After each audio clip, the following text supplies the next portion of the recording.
de discuter scientifiquement sur la question du changement ou de la révision de la Constitution. C'est pourquoi nous sommes là.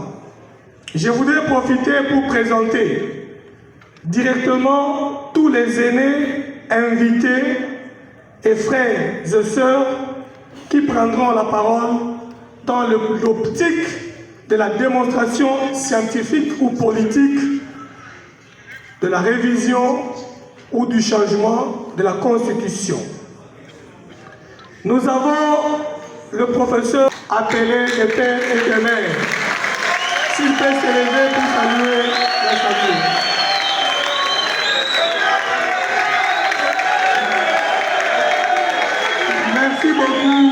Merci beaucoup, docteur Noël.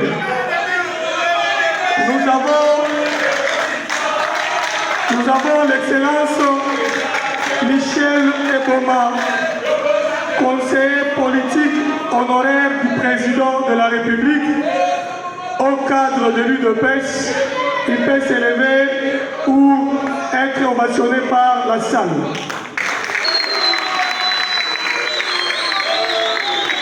Nous avons un grand politique que vous connaissez, Mokia Matebo.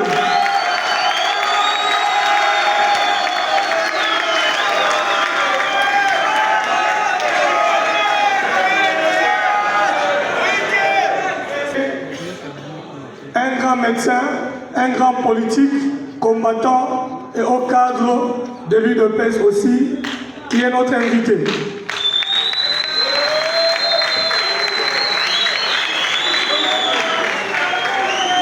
Nous avons l'honorable Séverine, qui est la députée élue de l'Ancélé, proclamée par la CNI, proclamée par le Conseil d'État, mais qui n'est pas encore validée par l'Assemblée provinciale de Kinshasa. Elle peut se mettre debout. Nous allons suivre son dossier de très près.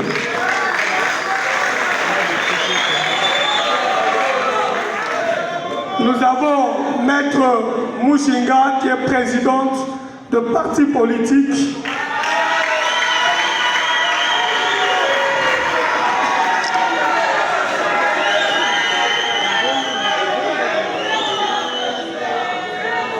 Voilà nos intervenants de ce jour. Vous connaissez, parmi les intervenants, il y a un coordonnateur adjoint de la majorité extra-parlementaire, le ministre d'État, François Lubota, qui interviendra aussi parmi les lots des intervenants. Sans plus tarder, et avec votre autorisation, nous ouvrons le feu avec le président, professeur docteur Noël Tchani, dit des pères et des mères, devant là-bas.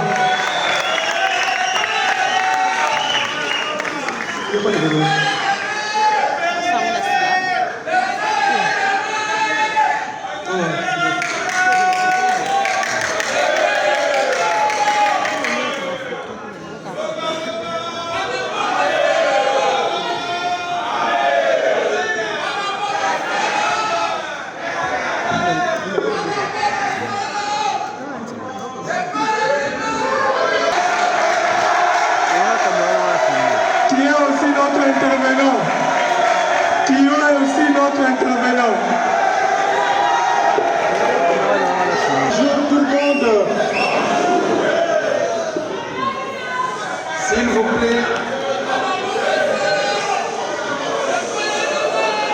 si vous êtes des pères et des mères, ne faites pas de bruit en désordre, s'il vous plaît. Mesdames et messieurs, mes chers compatriotes,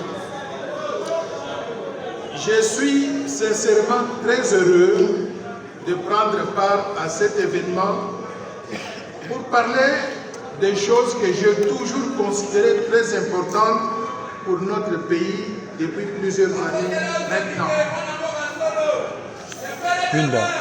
En effet, une fois rentré des États-Unis d'Amérique au pays en 2016, j'ai pris le temps de lire tous les articles de l'actuelle Constitution de la République. Durant la lecture, je me suis rendu compte que la Constitution comportait des impuretés énormes, que ce soit sur le plan politique, économique ou institutionnel. N'ayant aucun pouvoir d'agir immédiatement pour changer les choses, j'avais commencé par dénoncer. Je peux vous rassurer que ce travail m'a coûté très cher.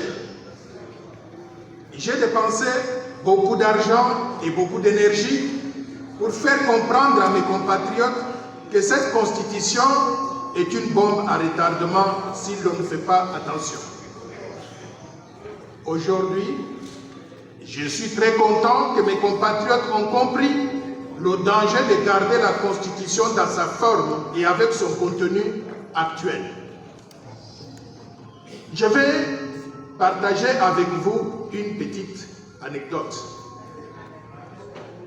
Après l'élection du président de la République, Félix-Antoine Tshisekedi, j'ai passé dans un quartier populaire de Kinshasa et j'ai entendu plusieurs personnes qui criaient de loin, de père et de mère.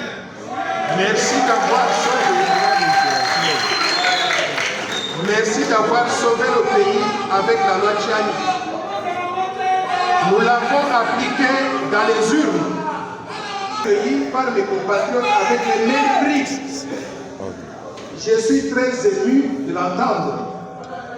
Même si certaines personnes ne me donnent pas de crédit, je peux vous assurer que la loi Tchani a déterminé l'issue de l'élection présidentielle en 2023.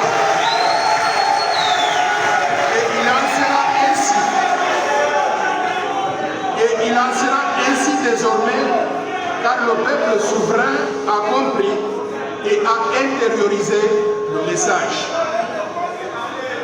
Mes très chers compatriotes, mesdames et messieurs, en réalisant la Constitution actuelle, j'ai détecté plusieurs faiblesses et impuretés qui méritent d'être corrigées pour mieux protéger notre pays et sa souveraineté et ainsi faciliter le fonctionnement fluide des institutions de la République sans gaspiller beaucoup de ressources qui peuvent être affectées à des projets de développement. Et du changement de la Constitution. 1. Il nous faut adopter l'anglais comme la deuxième langue officielle de la RDC. 2. Il nous faut réduire le nombre de partis politiques de plus de 1000 actuellement à pas plus de 4 partis politiques au maximum pour que la démocratie puisse bien fonctionner. 3.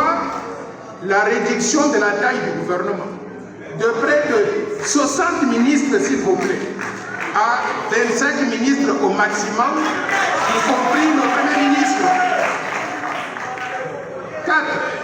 La suppression de certaines institutions budgétivores et inutiles pour dégager les épargnes à investir dans des activités à impact social visible et dans des projets de développement. Ces institutions sont le Sénat, les assemblées provinciales, le Conseil économique et social et certaines structures rattachées à la présidence de la République, à la primature ou même au ministère. 5. La suppression du mode de scrutin indirect, tant pour le Sénat, on va supprimer le Sénat, mais pour l'instant on a le Sénat, tant pour le Sénat que pour les gouverneurs des provinces. Ce mode de scrutin indirect est un canal ouvert à la corruption. 6. Le changement du mode de désignation des gouverneurs des provinces et administrateurs des territoires, qui seraient désormais nommés par le chef de l'État. Ils disent tous, conformément à la vision du chef de l'État, et donc à être nommés par lui.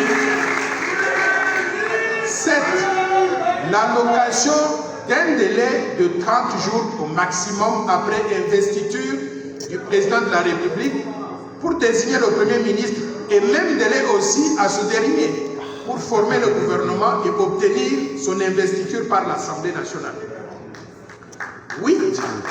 L'interdiction formelle, sur demande de qui que ce soit, de céder la souveraineté nationale ou une portion du territoire national. Nous n'allons pas compromettre l'intégrité territoriale de notre pays. 9.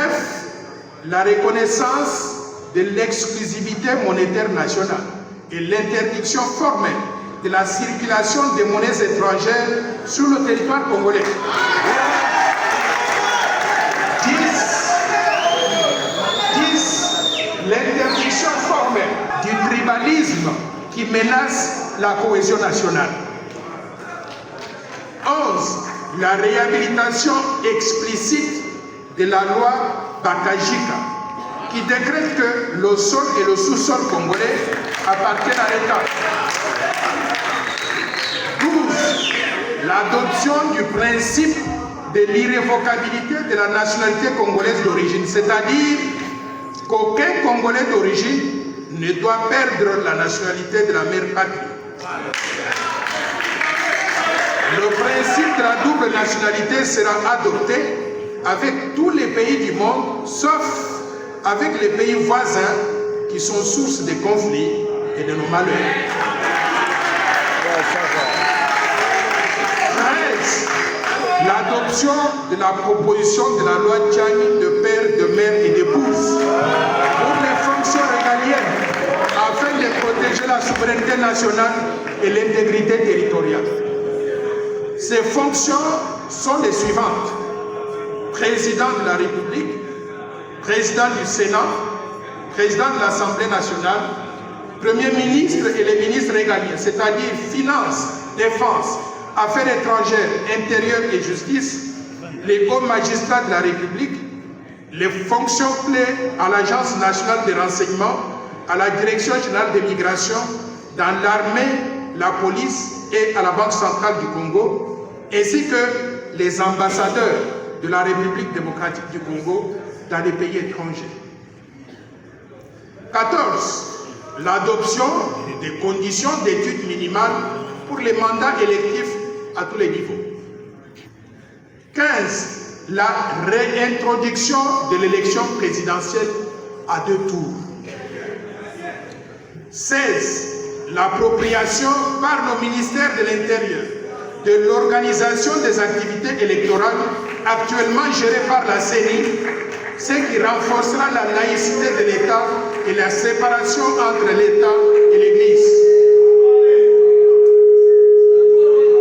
Sont justiciables devant la Cour constitutionnelle pour des faits et actes commis pendant leur fonction.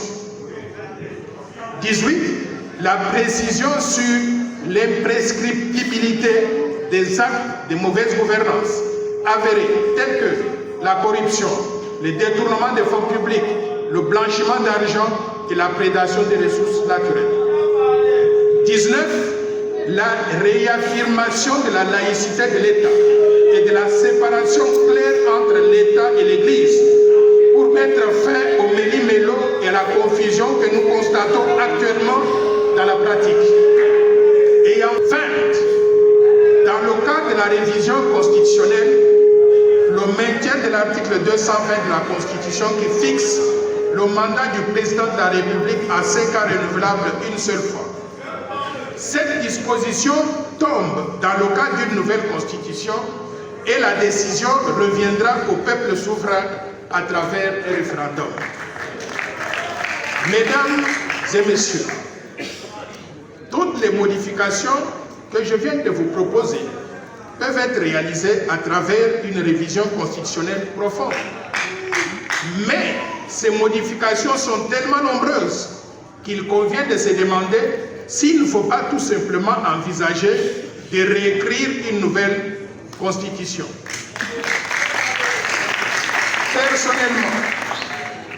Personnellement, je suis pour la révision constitutionnelle ou la nouvelle constitution aussi longtemps que le nouveau texte inclut la loi Tchani de père, de mère et d'épouse afin de protéger la souveraineté nationale et l'intégrité territoriale de notre pays. Je vous remercie. Merci beaucoup, professeur docteur Noël Tchani, pour votre brillante intervention. Nous allons enchaîner très rapidement en invitant Yagabi pour son intervention sur cette question périneuse de la nation. Président Gabi, vous avez la parole. Je ne peux pas comprendre que ce soit moi, le fait docteur, le grand maître Etienne Tshisekedi, son fils Félix Antoine Tshisekedi, et vous autres, nous étions avec vous à l'opposition, et c'est là qui parle aujourd'hui dans l'opposition qui n'arrive même pas à faire fonctionner. Donc aujourd'hui, nos amis ont échoué dans le fonctionnement de leur opposition. Ils n'ont jamais quitté Kinshasa à pied jusqu'à boulevard des 30 juin comme nous on le faisait avec eux. Nous ici, nous sommes partis tout le temps avec des policiers. À l'époque, on disait Kanyama Major. On dirait qu'ils les connaissaient. Jusqu'à ce qu'on vient de gagner gain de cause, l'un de nous est devenu président de la République. Lui, il était en Europe. Nous étions ici avec les opposants. Nous n'étions pas capables de prendre le pouvoir. Mais lui, il est arrivé, il a pris le pouvoir pour sauver notre nation. Et nous sommes tous gérés parce que, à mon avis, nous devons tous l'appuyer de ces gestes qu'il avait fait, puisque le pays était dirigé par les gens qu'on ne connaissait pas bien leur nationalité. Comme ils avaient des nationalités douteuses, fabriquer ces documents que nous appelons Constitution lors de leur retour de l'Afrique du Sud. J'ai été invité à l'Afrique du Sud par M. Lebat, qui était avec M. Massir. Mais je dis, je n'avais pas pris les armes, je ne parle pas, je veux voir ce qu'on va produire là-bas. Qu'est-ce qu'on a produit? D'abord, la constitution de la transition, et après, on vient de régler le problème de la constitution problématique. Pour eux, qui sont-ils ces gens, peuple congolais? Ce sont des étrangers. Ils sont venus dans notre pays pour occuper notre terre. Et on dirait que les Congolais, nous ne voulons pas comprendre réellement ces gens. Cette constitution, quand ils ont élaboré ça, au moment de l'élaboration, moi j'étais avec mon ami Christian Badibang et les autres. Nous avons dit qu'il y a 80 articles à réviser avant qu'on puisse mettre cette constitution en application. Le PPRD m'a combattu et on m'a arrêté. Ils n'ont pas voulu qu'on puisse terminer nos phrases. Et la constitution est adoptée avec ces articles comme à Bouillabaisse. Mais au moment de l'exécution de la constitution, ils ont voulu changer la constitution pour enlever l'article qui parlait des détours des élections. Et je me suis interposé nuit et jour. Même à minuit, vous ouvrez la télévision, moi je suis là pour les combattre de ne pas modifier cet article. Alors, ils ont préféré avec nos amis, les Kouyakiaro, mes propres frères de l'Équateur, on a tout fait avec le chef de l'État de l'époque, ils m'ont arrêté pour 3 ans en prison. Pendant que j'étais en prison, en 2011, ils ont changé l'article qui parlait du deuxième tour des élections. Ils ont adopté ça. Les élections à un seul tour, même si vous avez 40%, 30%, vous passez chef de l'État. Ce qui n'est pas normal. Il faut que tu sois voté par tous les peuples à avoir au maximum 51, 52, 55, 56% pour être élu chef de l'État dans notre pays. Peuple congolais. Et maintenant qu'ils avaient utilisé ça, de notre côté, on a gardé le silence. Et maintenant, et même il tombe sur le coup, il n'arrive pas à nous définir les termes de l'article 217 qu'ils ont inséré dans la Constitution. Ils nous ont donné l'article, ils ont modifié, et même l'article 218. Et cet article dit quoi? L'article à l'initiative constitutionnelle appartient concurremment, 1. au président de la République, au gouvernement et les autres. L'initiative constitutionnelle. Donc ils ont donné le pouvoir au président de la République de réviser ou de changer la Constitution. Donc, parmi tous ces intellectuels, on dirait qu'ils raisonnent autrement la haine envers les chefs de l'État. Or que nous venons de l'opposition, le chef d'État devait être respecté par les opposants et par nous parce que nous étions ensemble. Et dans ces articles, le chef de l'État, il a vu l'article 217. Cet article nous parle, la République démocratique du Congo peut conclure des traités ou des accords d'association ou de communauté comportant un abandon partiel de souveraineté en vue de promouvoir l'unité africaine. Promouvoir l'unité africaine, aujourd'hui, vous êtes major ou capitaine, on veut vous nommer général ou ceci. Pour promouvoir votre nomination, vous allez abandonner partiellement la souveraineté. Donc, pour traverser Brazzaville, vous avez 10 000 $ à poche. On vous exige d'abord de laisser 9 000 $ au port et vous traversez seulement avec 1 000 $. Promouvoir l'unité africaine. Et maintenant, qu'est-ce que vous allez faire avec les 1 000 $ là-bas à Brazzaville? C'est quoi ça? Je m'explique. Kinshasa, Matadi, Lubumbashi, si nous voulons être gardés très bien avec l'unité africaine, nous devons abandonner Matadi, nous abandonnons la vie de Kinshasa et la vie de Katanga. Comme ça, nous sommes entrés alignés à l'unité africaine. Donc, vous êtes un Congo, vous êtes un civil. C'est ce que veulent faire les opposants du pays. Et nous sommes en train d'expliquer que le président de la République a raison, comme il a vu cet article comme nous autres. On doit réviser cet article de gré ou de force. Donc nous sommes dans notre droit de réviser, de faire partie de ces articles qui posent des problèmes dans notre pays.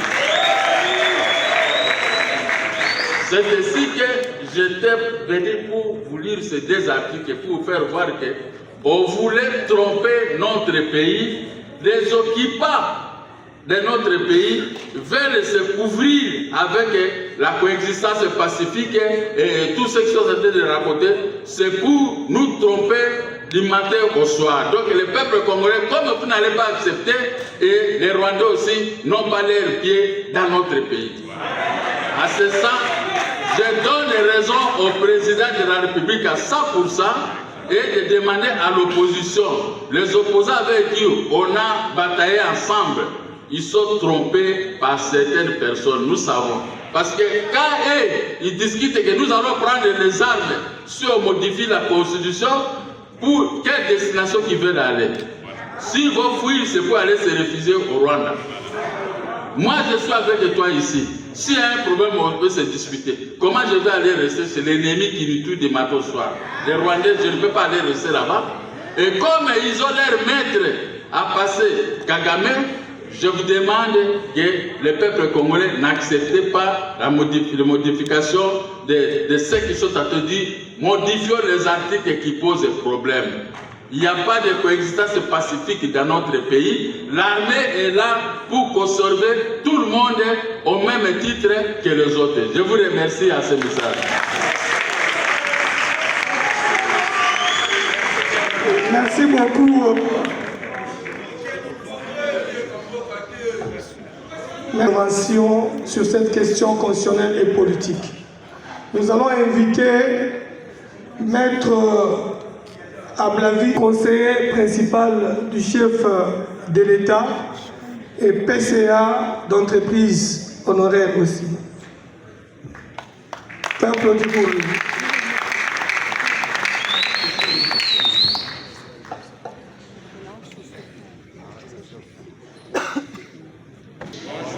Je remercie les organisateurs de cette cérémonie. Je vois derrière moi le ministre Rubota, je vois le ministre Sylvain Mutombo, ainsi que les distinguées personnalités que nous avons ici. Voilà, moi je suis de l'UDPS. J'ai été conseiller juridique d'Étienne Tshisekedi Wamuloma, de Rose-le-Noir. J'ai été nommé son conseiller en octobre 2010 jusqu'à sa mort. Ce que nous parlons, nous de l'UDPS, moi personnellement, je sais de quoi nous parlons. Je voudrais attirer l'attention de tout le monde. La Constitution, c'est la loi fondamentale d'un pays. On ne blague pas avec ça. On ne dit pas aussi n'importe quoi sur ça.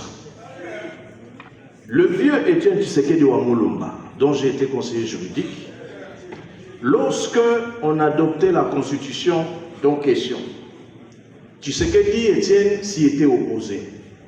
Voilà pourquoi l'UDPS a dit à la population de ne pas voter cette Constitution de 2006.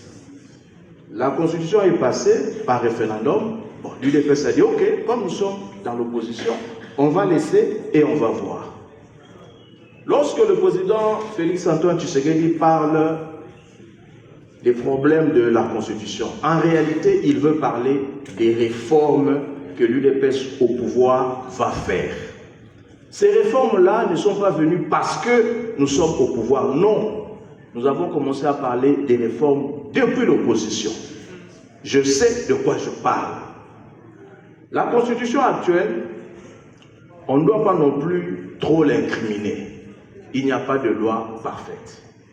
Mais là où le problème se pose, cette Constitution ne permet pas à un pays de faire des pas de géant dans le progrès. D'abord, c'est une Constitution de type rigide, donc c'est-à-dire très difficile à modifier. Ce genre de Constitution, dans la doctrine, pose souvent des problèmes lorsque un régime veut faire des grands pas dans le progrès. Lorsque le président parle de réfléchir sur ça, ce n'est pas pour qu'il se maintienne au pouvoir, entendons-nous bien. C'est pour le progrès et c'est pour défendre la souveraineté de notre pays. J'entends, on parle de la souveraineté. Qu'est-ce que ça veut dire, la souveraineté? La souveraineté, c'est le droit absolu que l'État est une personne morale de droit public soumis aux droits qu'il crée. C'est la définition doctrinaire de l'État, partout dans le monde entier.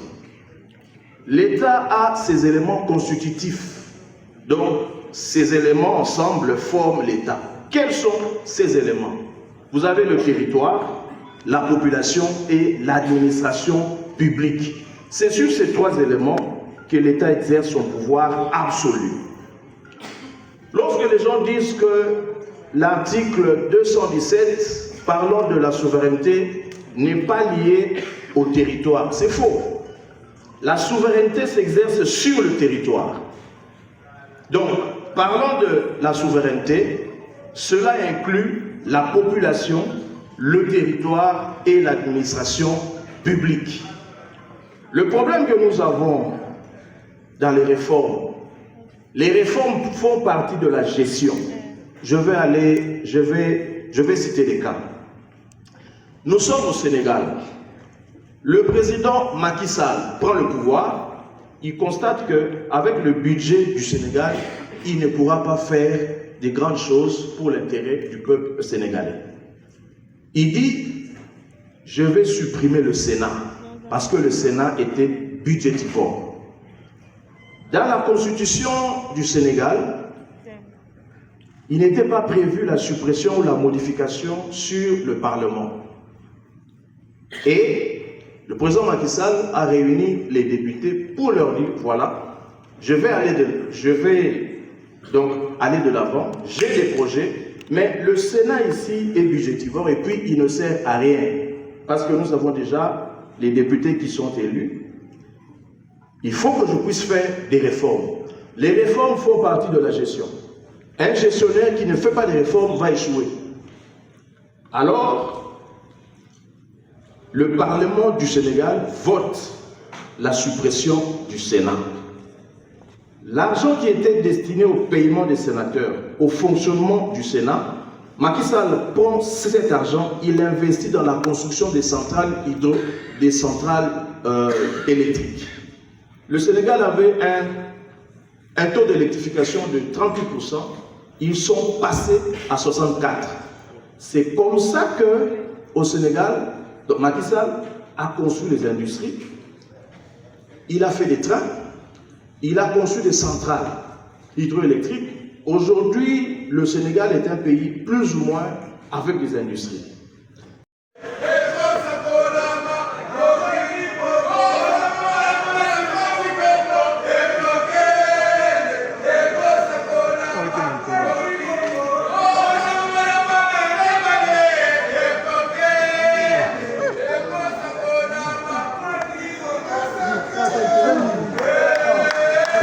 On peut continuer. Vous avez la parole, vous pouvez continuer. Merci beaucoup, messieurs les coordonnateurs.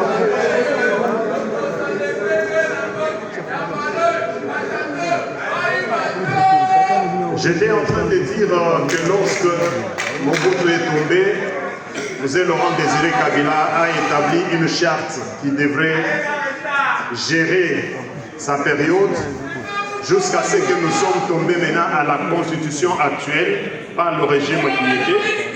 Et comme vous le savez, on a appelé cette constitution la constitution des belligérants par le Sphinx. Et vous le savez, les gens qui nient, par définition belligérants, je peux prendre la simple définition, ce sont les querelleurs, les gens qui se disputent. Et à l'époque où le pays était divisé, il y avait l'Est, le Nord ainsi que l'Ouest. Quand on entre dans les discussions, on nous dit que la constitution ici, c'est les sénateurs de l'époque qui avaient établi les boches. Est-ce que ces sénateurs étaient-ils une émanation du peuple congolais? C'était de la volonté politique du régime dictatorial qui était en place. Donc le peuple n'était pas engagé. Et quand vous regardez au fond maintenant, les éminences qui sont passées ici nous ont démontré comment est-ce que cette constitution n'était que une voiture qu'on t'a donnée, mon ami, en tout cas de bâton dans le pneu pour ne pas te permettre d'avancer. Et si Chers collègues de la table, nos chers camarades qui sont réunis ici, nous avons écouté vraiment les érudits de la Constitution, parce que la Constitution c'est une matière spéciale. Donc les gens qui peuvent réfléchir comment l'écrire en termes juridiques sont passés pour parler de ça. Mais elle contient une matière qui concerne tout Congolais et toute Congolaise. Moi, j'interviens ici dans cette capacité-là d'être une Congolaise. Je suis revenue ici après au moins une trentaine d'années en dehors de mon pays. Quand je suis arrivée, ce sont les sages de mon territoire qui m'ont approché pour dire « Maman, nous aimerions bien que vous vous présentez comme notre élu. » Je suis passée dans le processus d'élection. Ce que j'ai découvert ici m'a laissé froid au dos. Et moi, je retrace cela à la Constitution présente. Cette Constitution présente, elle est faite pour créer une culture de distraction, une culture de tricherie, une culture d'usurpation de pouvoir du souverain primaire. Et avec ça, quand on parle de pouvoir semi-parlementaire ou un président élu dans un pays par 73% de sa population, puis nomme son premier ministre, il ne peut pas former un gouvernement, il ne peut pas diriger après 9 mois dans un pays, ce n'est pas acceptable. C'est grâce à la Constitution présente, mes chers frères et sœurs, ici, camarades. Les gouverneurs, on a bien parlé ici, avec même les articles au point, qui sont élus par les députés provinciaux, ils trichent à ciel ouvert. Quelqu'un qui triche comme ça, est-ce qu'il dépend? Qu'est-ce qu'on attend de lui parce qu'il a acheté son pouvoir? Est-ce qu'il va délivrer? Non, on n'a pas la performance, on n'attend pas de lui la redevabilité. Et comment est-ce qu'on va bouger? Comment est-ce qu'on va faire des réformes? Tout cela à cause de quoi? De la Constitution présente. Alors, quand le président Faty nous demande de revoir la Constitution, ne dites pas, comme j'ai écouté mes soeurs dire, non, mes chers frères, être Nanzala Lelo et penser pour notre Constitution qui va fonder le bas, on a parlé du fondement, c'est pour notre progéniture. C'est plus, pensons, 50 ans. Ceux qui nous ont créé cette constitution, ils avaient pensé. Et nous pensons seulement parce que je parle de repas aujourd'hui. La constitution, on va changer. On va bon voter, s'il vous plaît. Donc, changer la constitution, les deux ans, on a moins de père et de mère. Comme ça, des réformes qui vont permettre à notre pays de faire le bon qu'il le fait. Faire juste pour nous encourager. Parce que même dans mon parti politique, j'ai vécu ça. Et certains qui sont ici les savent. On va, et quand on rentre dans le groupe, ils disent qu'ils sont contre les changements de alors vous ne faites pas l'hypocrisie. S'il vous plaît, quelqu'un a dit que c'est le fondement. Le Seigneur Jésus nous dit, celui qui bâtit sa maison sur le sable, fait quoi? Il va en vain. tomoni bino na activité ya mokolo lelo par rapport à Oitali révision to changement ya constitution qui est organisée par l'institution ya Union Sacrée. Vous êtes comme parmi les intervenants et quelle est votre réaction par rapport encore au sujet de ce qui vient de passer? Merci beaucoup. Toyaki d'abord en tant que majorité parlementaire on a appuyer déclaration sur le changement de la Constitution. Pourquoi? Parce que la Constitution en 2006, ça m'a dit que les donc les belligérants, ils ont intérêt na bango, donc intérêt il y a des étrangers. Puis ce que l'on a écologiste après étude, tout le monde a quitté la Constitution en 2006, ils ont protégé l'environnement. Et on a proposé la loi nouvelle. Lobby la caution et asika. Yo kobe ça environnement, vous allez traiter comme un criminel écologique. Par exemple, la Carigresse, tout ça na gravier mabanga mais population nyonso wana za na tia ba poussière. Population za ko benda poussière. Motatu na kaeli kambu azate. Yango moni biso to telemi en tant que parti écologique pour na to sensibiliser Congolais na Congolaises à l'oba oui na changement de constitution parce que pour la constitution et tout makanisi obe ya ba Congolais bango moko na tondi bilo professeur en ce qui concerne la question du jour.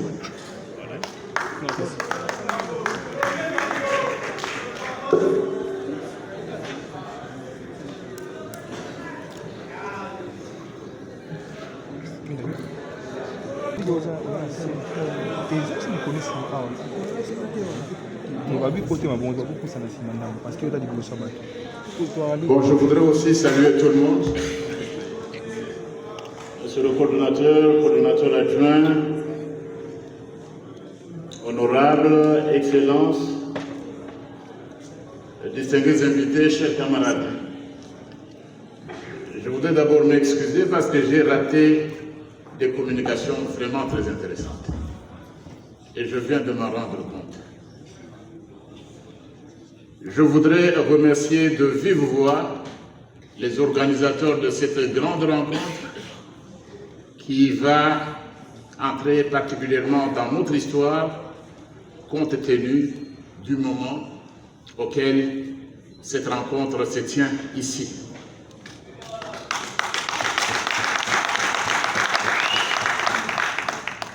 Je l'ai souvent dit, il n'y a pas deux unions sacrées de la nation. Il y a une union sacrée de la nation dont son Excellence Félix-Antoine Tshisekedi Tshilombo, président de la République, chef de l'État, est la haute autorité politique. Et cette union sacrée est dans les institutions, elle est également en dehors des institutions. Elle est parlementaire, elle est aussi extra-parlementaire. Et il n'a qu'un seul chef. Je tiens sincèrement à vous remercier pour les activités que vous avez entreprises ces derniers mois, que ce soit ici dans la capitale ou dans nos différentes provinces. Je voudrais dire tous mes remerciements aux camarades qui sont nombreux ici, et j'en ai vu d'autres dehors. Il y en a qui sont ici, il y en a qui vous suivent à travers les réseaux sociaux pour montrer l'importance effectivement de l'événement qui a lieu en ce jour et en ce moment à Boboto. Je ne vais pas être très long après avoir remercié. Après avoir remercié, avant de commencer, comme je vais être bref, je voudrais quand même m'acquitter d'un devoir qui me semble agréable et impérieux, c'est celui de vous transmettre. Vous transmettre à partir de Kalemi où se trouve les salutations de son Excellence Félix-Antoine Tshisekedi Tshilombo, président et haute autorité politique de l'Union sacrée de la nation, qui est bien au courant pour cette rencontre. Vous n'êtes pas content de recevoir les salutations du peuple? On devrait les sentir. Cela étant, et revenons sur le sujet, je disais que je n'allais pas être très long, parce que ça va être très long. Ça va être très long, et toutes ces marionnettes et tous ces aventuriers que vous avez entendus, je crois qu'ils n'auront pas suffisamment de souffle pour continuer. Au sujet de la Constitution, je crois que je l'ai dit dernièrement aux États généraux de l'éducation, parce qu'il s'agissait de moi. Le pauvre André Mbata, le pauvre s'est contredit, le pauvre n'est pas ceci, n'est pas cela. Voilà ce que j'ai dit aux 3000 participants aux États généraux de la justice. J'avais dit, et je maintiens, que la Constitution que nous devons relire en ce moment, j'avais dit qu'elle était meilleure que la loi fondamentale. Et personne ne peut me contredire. Elle était meilleure que la Constitution de Loulo-Boule de 67. Mais elle n'était pas parfaite. Alors ceux qui ont pris le temps de publier mes émissions antérieures, en croyant que le pauvre se contredisait, ils se sont trompés. J'avais dit qu'elle était meilleure comparativement aux constitutions précédentes, mais elle était perfectible et le débat qui se tient à ce moment a son importance. Je reviendrai également, sûrement la semaine prochaine, parce que vous savez, en dehors de mes activités politiques, je dirige également un institut, l'Institut pour la démocratie, la gouvernance, la paix et le développement en Afrique. C'est mon institut, l'IDGPA, qui tient chaque année une conférence le jour de l'anniversaire de la Constitution. Et il y a 9 mois, le 18 février 2024 de cette année, nous avions lancé une communication en disant nous avons également une conférence sur la Constitution. Que ceux qui ont des idées viennent. Et nous n'allons pas le faire en catimini, nous l'avons fait au Palais du Peuple parce que c'est le peuple qui est souverain. Nous étions au Palais du Peuple. Et quel était le thème de cette conférence? C'était la Constitution de la RDC à 18 ans. Quelle perspective d'avenir? Et on est un peu curieux de voir aujourd'hui les gens se réveiller alors que le débat était lancé. S'agissant de cette constitution, Madame, docteur ici l'a dit, la constitution nous intéresse tous comme des citoyens.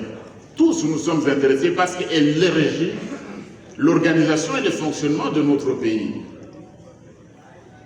Mais la constitution a également des experts.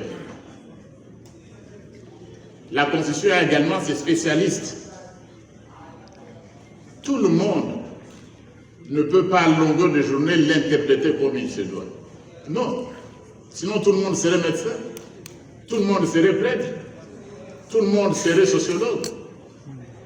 Ça, je l'ai souvent dit, parce qu'à voir ce qui se passe, surtout dans les milieux d'une certaine opposition, qu'elle soit civile ou religieuse, des gens commencent à décortiquer la Constitution sans en avoir la maîtrise. Non. Nous avons des respects pour tout le monde, à chacun sa profession, à chacun son métier. Si je n'ai pas appris la chimie, comment voulez-vous que le prof Mbata vienne vous expliquer la formule de pi, par exemple, de mathématiques, pi égale 3,14? Comment voulez-vous que le prof vienne vous démontrer la formule de Pythagore? Ou comment se calcule le triangle rectangle de la surface? Non.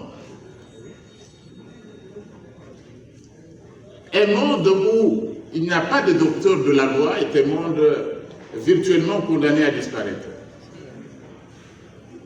S'agissant de la Constitution, je voudrais vous dire qu'elle n'est pas dans aucun pays au monde, il n'y a pas de constitution inchangeable, ça n'existe pas. Les États-Unis d'Amérique qui sont aujourd'hui donnés comme le plus grand pays démocratique au monde, ils ont revu plusieurs fois leur constitution. Et d'ailleurs, les gens ne s'en rendent pas compte. Trump vient d'être réélu président de la République, président des États-Unis. Et tout le monde suivait les résultats.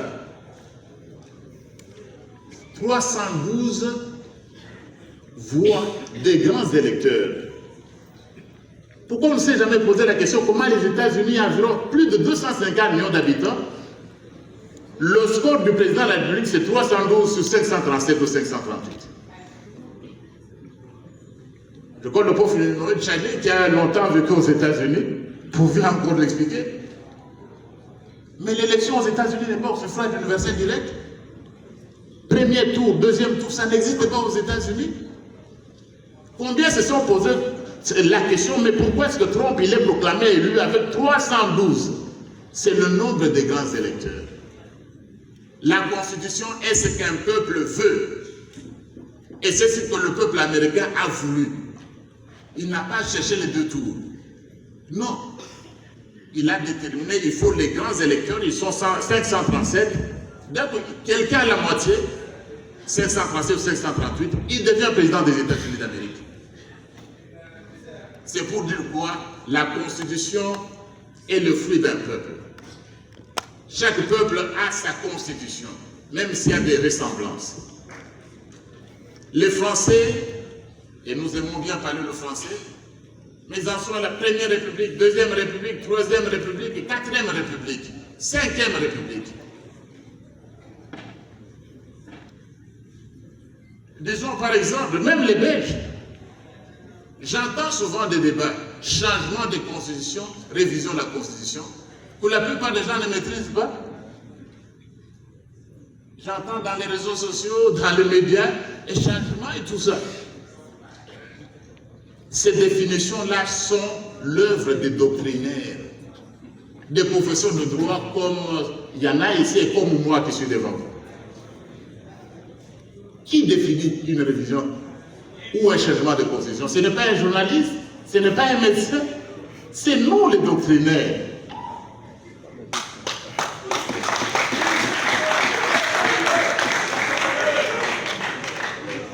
Et puis d'autres questions qui viendront. Je vais annoncer déjà la semaine prochaine, il y aura une grande conférence sur ce sujet. Quand est-ce qu'il y a un changement de constitution? Est-ce que si on change un seul article de la Constitution, il y a un changement de la Constitution? en charge de un changement de constitution. Et d'ailleurs, il n'y a jamais de changement total de constitution dans le monde. Parce qu'on reprend toujours les articles aux droits humains. Vous trouverez toujours dans toutes les constitutions le droit à la liberté d'expression, le droit à la vie. Dans toutes les constitutions, on ne change jamais totalement une constitution. Ça, c'est pour ceux qui passent le temps des révisions, changement. On ne change jamais totalement une constitution nulle part. Parce que certains articles, comme les dispositions relatives à la protection des droits humains, ils vont toujours rester. Alors, quand est-ce qu'il y a changement? J'espère qu'ils pourront répondre. Ça, c'est sur la Constitution, on y reviendra. Donc, il peut changer. Et j'ai eu moi-même le plaisir de me trouver au Gabon par les autorités gabonaises pour réfléchir également sur le changement de constitution. Ils l'ont fait. Je veux dire une chose. Monsieur le coordinateur, vous demanderez qu'on me donne un peu de temps. Mais quand les Français ont changé la constitution cette année. Les Français ont changé la constitution cette année pour introduire un droit local, le droit à l'avortement. Le droit à l'avortement a nécessité une révision, plutôt je dois dire, de la Constitution française de 58. Mais est-ce qu'en France, il n'y a pas d'opposition? Parce que l'avortement, c'est le droit de tuer pratiquement le fœtus. Est-ce qu'il n'y a pas d'opposition en France? Est-ce que la France n'a pas de cardinal? Il y a combien de cardinaux en France?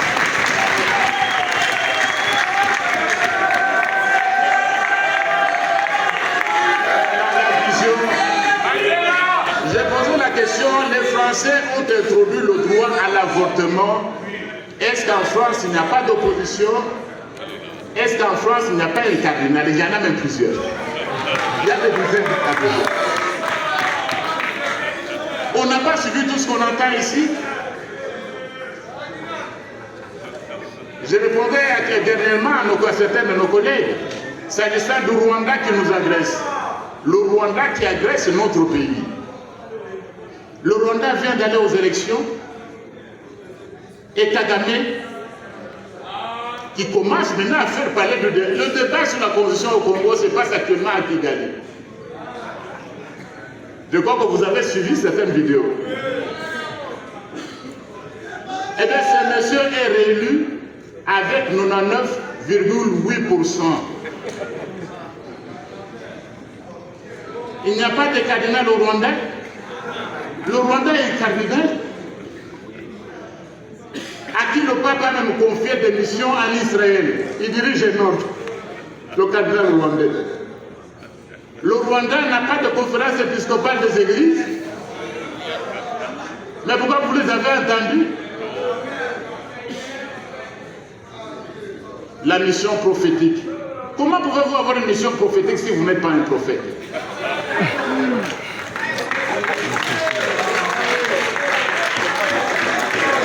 Donc la constitution peut être amendée. C'est qu'on va dire la fois prochaine, c'est quoi? Je vais vous dire une chose. Le débat sur la révision, le changement de constitution. Joseph Kabila promulgue la constitution le 18 février 2000. Joseph Kabila promulgue la constitution adoptée par référendum. Il la promulgue le 18 février 2006. Le 18. Le 4 mars 2006, moins de 2 semaines après, on demande la révision de cette constitution-là. Et n'avait même pas encore 2 semaines. Le 4 mars, vous pouvez vérifier, on demande la révision de la constitution qui n'avait à peine que 12 jours. Qui demande la révision? Qui demande la révision, s'il vous plaît? La CENCO. La CENCO demande la révision de la Constitution de la République moins de 2 semaines alors que l'enfant n'avait même pas marché. la première institution qui est entrée dans l'histoire de ce pays pour demander la révision de la Constitution, moins de 2 semaines, c'était la Senghor. Et on raconte quoi à qui?